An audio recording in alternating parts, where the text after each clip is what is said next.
Sonic the Hedgehog 2 released in 1992 for the Sega Genesis to critical acclaim, and to this day it's often regarded as one of the best Sonic games ever made. While it credits itself to Sonic Team, Sonic 2 was actually developed by Sega Technical Institute, with the help of a few Sonic Team members such as Yuji Naka. The actual Sonic Team in Japan was working on a different game that would eventually become Sonic CD, so STI was tasked with following up the 1991 original. I like Sonic the Hedgehog 2. In fact, I love it. There are so many ways this game improves upon its predecessor that I'm excited to talk about in this video. But having replayed it for this review, I've come to realize that this Genesis classic has a few more problems than I remembered. So start sharpening your pitchfork and get your keyboard ready, because it's time for me to talk about how good Sonic 2 is while also criticizing some things about it that really don't amount to a whole lot in the grand scheme of things, but people are still gonna leave angry comments anyway because that's what ended up happening with the Sonic 1 retrospective. Let's get into it.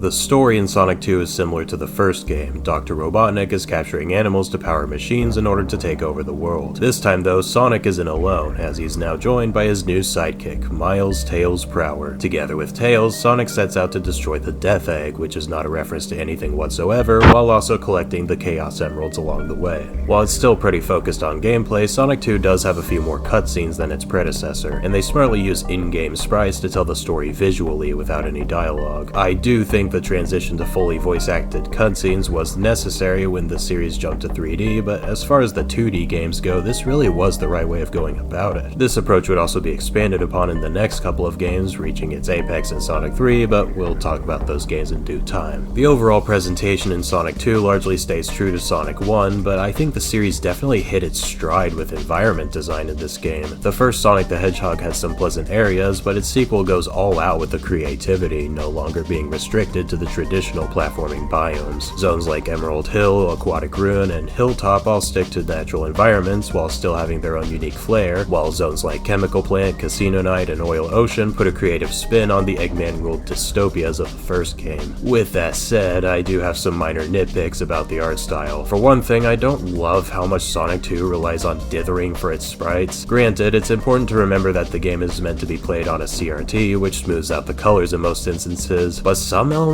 like the pipes and chemical plants still have a gross, noisy look that stands in contrast to the clean, sharp visuals of Sonic 1. I'm also not huge on the changes made to Sonic's character sprites. This is more of a personal preference thing than an objective criticism, but the brighter blue just doesn't do it for me, and the weird shine thing they added to his head just makes it look like he always has a white pimple throughout the whole game. The music, on the other hand, is just as great as the previous game, once again courtesy of Masato Nakamura. It has a similar style as before, but leans harder into having more energetic drum patterns and catchy melodies, and it's a treat for the ears.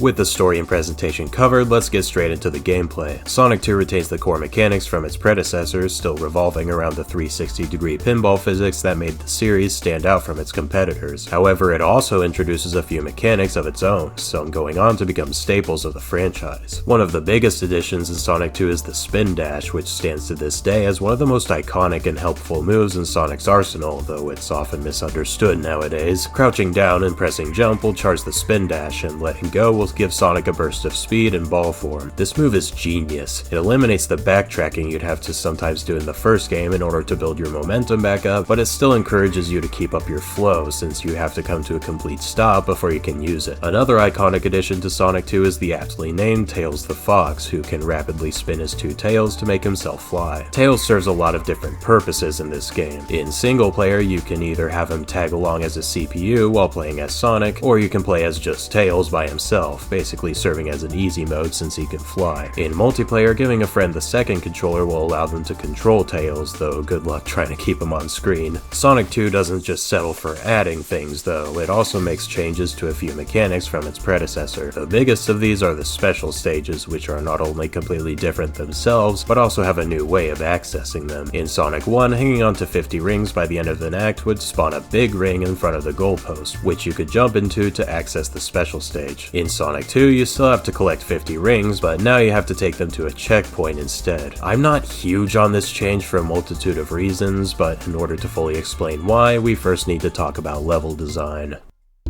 The original Sonic the Hedgehog, while having introduced the physics-based platforming concept, was pretty reserved in actually utilizing it, mostly employing standard block platforming that early 90s audiences were used to. But now that the world was well acquainted with the blue blur, it was time to take off the training wheels and go all in on taking advantage of Sonic's speed. Sonic 2's first few levels have a completely different design philosophy than its predecessor, as they're designed almost entirely around keeping the player constantly moving. Chemical Plant is particularly significant in this regard, as it is, in my opinion, the first instance of what would come to define Sonic 3's level design approach, rewarding the player with a massive burst of speed and spectacle after a brief yet challenging platforming section. As the game goes on, the zones do start to focus less on speed and more on difficult platforming. Unlike Sonic 1 though, these levels still have multiple paths and plenty of room for player expression. Still, there are some stinkers, those mainly being Metropolis Zone and Wing Fortress Zone. Metropolis seems to have a reputation of being crushingly difficult, but I think its real problem is how tedious and unfun it is. It's not hard to run on this screw to make it rise, but it's not fun either. It's not hard to pick your rings back up after getting hit by this stupid starfish enemy for the millionth time, but it's not fun either. It's not hard to wait for this moving platform, but you get the idea. The worst part is that this zone is 3 acts long, unlike the rest of the areas which only have 2. Wing Fortress Zone isn't as bad overall, but the beginning part has some really obtuse platforming involving these handles that you have to carefully and tediously hop along, then jump off of to land on these moving platforms. Again, it's doable, but as we discussed in the previous video, this gameplay style is not well suited for precision platforming, and zones like these prove that. Thankfully though, the rest of the zones in Sonic 2 are excellently designed overall, and do an infinitely better job of showcasing the capabilities of the engine than Sonic 1 did. Emerald Hill and Chemical Plant especially are an absolute blast to run through, since they're designed to always keep the player moving. Unfortunately, there's one tiny little problem that hampers the enjoyability of these levels. A tiny little problem that rhymes with schmeshel schmage.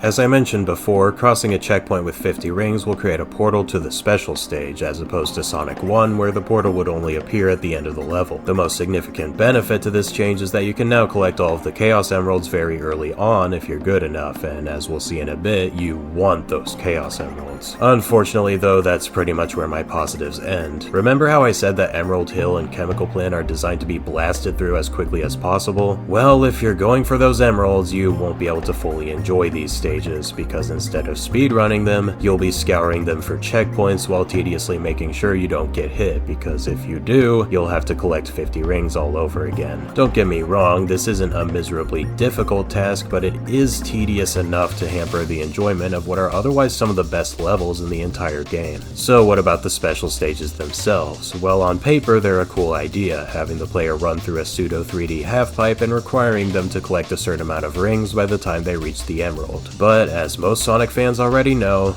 these suck.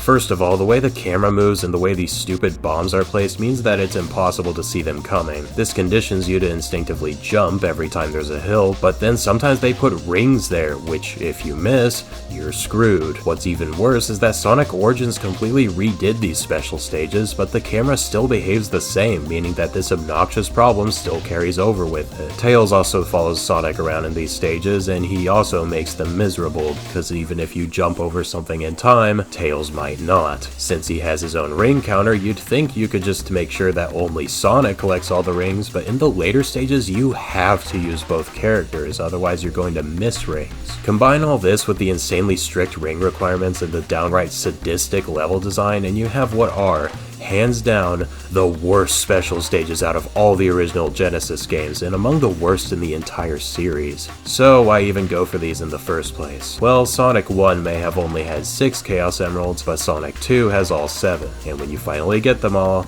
you unlock Super Sonic.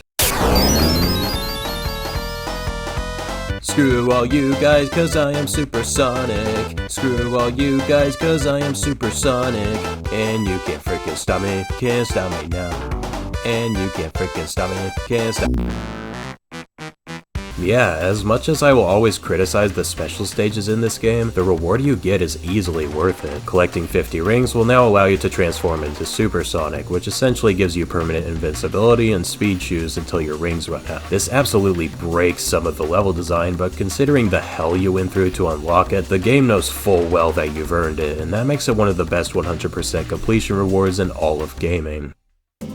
Like Sonic 1, Sonic 2's bosses make use of a simple design philosophy. There's no limit to how many times you can hit the boss while it's vulnerable, only the amount of time that it is. The reason this works so well is that the player's skill is what dictates the pace of the fight, rather than scripted attack cycles. Honestly, I don't have a lot to say about Sonic 2's bosses that I haven't already said about the ones in its predecessor. CPU Tails does add some welcome extra strategy since he mimics your movements with about a half-second delay, so it's possible to get some extra hits in if you know what you're doing. Other than that though, there's not really much to say, so instead of wasting our time, let's move on to the final bosses. Spoiler alert, skip here if you don't want to see him.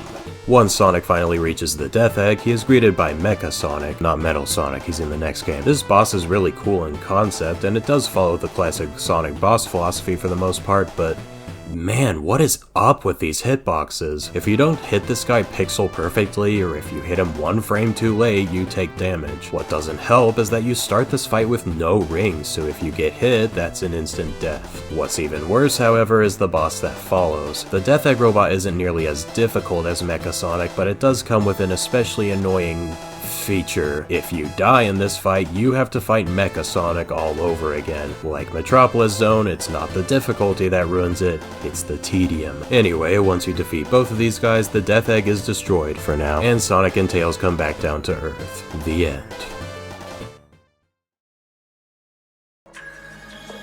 Sonic the Hedgehog 2 is a great game, and I really do want that to be the main takeaway of this video. It has massively improved level design from its predecessor, the addition of Tails and the Spin Dash are among the best in the entire franchise, and while the special stages and the way you access them hamper the early game, the reward you get for enduring them makes the rest of the game an absolute blast. Sonic the Hedgehog 2, like its predecessor, is not perfect, but man did it get close.